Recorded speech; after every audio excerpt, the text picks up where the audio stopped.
Welcome to this demonstration of the LPSolve software. My name is Jim Quigley, webmaster for CAFnotes.com and the author of the LPSolve software. Once the program is downloaded and installed, you can start the program and come to the nutrient screen. The screen is laid out like an Excel spreadsheet with the columns being the nutrients and the rows being the ingredients that will go into the formula. Along the top is the menu bar that allows us access to different commands and different processes within the software. We can select the number of ingredients that will be in the formula from the drop box down here. We can have up to about 30 ingredients per formula, and we can look at multiple different numbers of nutrients. There are a total of 53 nutrients that are available. We'll keep it to a small number here for the purposes of the demonstration. Let's go ahead and open a new file. We're going to open one of the examples that is installed with the program. We're going to go ahead and make a calf grain, and the program will load the ingredients, and you can see here the ingredients are selected. The first column is the cost per unit, in this case metric tons. We can set a minimum and maximum for each individual ingredient. So in this case, we don't want more than 20% wheat mints, and we want to have exactly 0.25% of the vitamin mineral premix. Okay, so the nutrients then are in the following columns. You'll notice it's possible for us to resize, and we can move columns as well to set them up the way we want. You'll notice the columns are in blue or in white, and the ones that are in blue will have a nutrient requirement here. At the bottom we have the minimum and maximums for setting for the program. In this case, we want a minimum of 17% crude protein, a minimum of 3% fat. We can set a maximum as well, for example, 5% fat. Perhaps we want between 25 and 30% starch. And you'll see that there are a number of other ingredients that are here.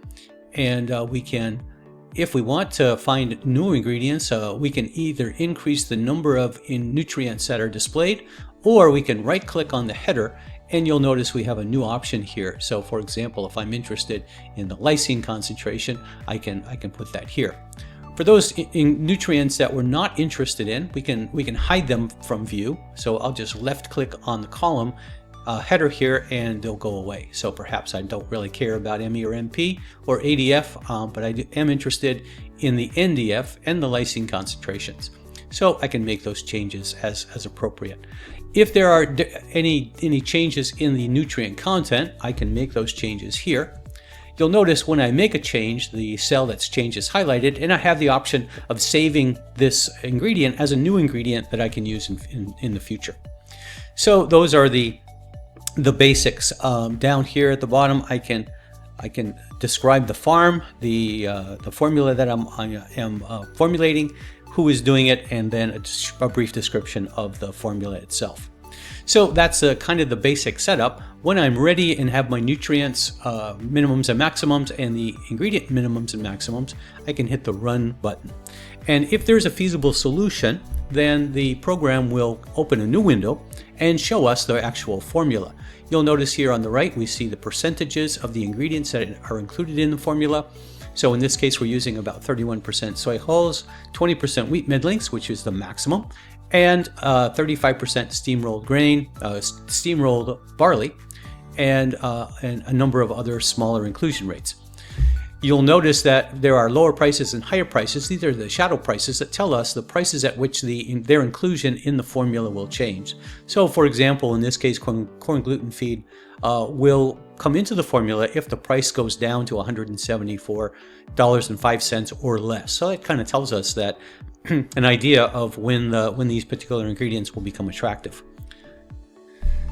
At the bottom, we see the actual nutrient composition. In this case, the nutrient composition is 90% dry matter, 17% protein, 3% fat, etc. You'll notice the ones that have red numbers below them are at their minimums or their maximums. In this case, we're exactly 25% starch, which is our minimum, and these numbers tell us the price at which or the cost of that minimum nutrient specification. The overall cost based on our input costs is $140.82 per ton, and this is the least cost possible for this this particular formulation. When we're finished, we can close the results, or we can choose to print them out as well. So I can print the solution, and we can take a look at what this looks like. We see the description of the farm. On the left-hand side, we see the ingredients and their inclusion rates in descending order, the kilograms per day of dry matter, and the kilograms per day as fed.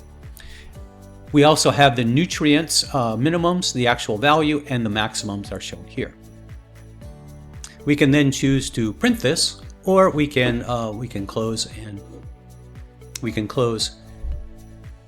and also look at the batch sheets. Here again, there is a report that tells us the amount that needs to be included, either on a kilogram per dry matter basis or a percent as fed, kilograms per day as fed. To make changes to the formula, we can simply close and then go back to our input screens. We might change the price. For example, we know that there is a minimum price for including the corn gluten feed, So if I change that to below that break-even price, suddenly corn gluten feed becomes attractive and will be used by the program. Now we may decide that 26% barley is too much, so we might set a maximum here at 20% barley, and perhaps also a maximum for the corn gluten feed. And now we see we're going to hit those maximums, and the price is actually a little different now because we have made some changes to the pricing for the formula. This brief introduction shows you the basics of the program. There are many other options available, but the basics are based around the simplex algorithm for the linear program that the program can do. Hope this gives you a nice introduction to LPSolve, and more information is available in the knowledge base. Thanks for watching, and we'll hope you enjoy the program.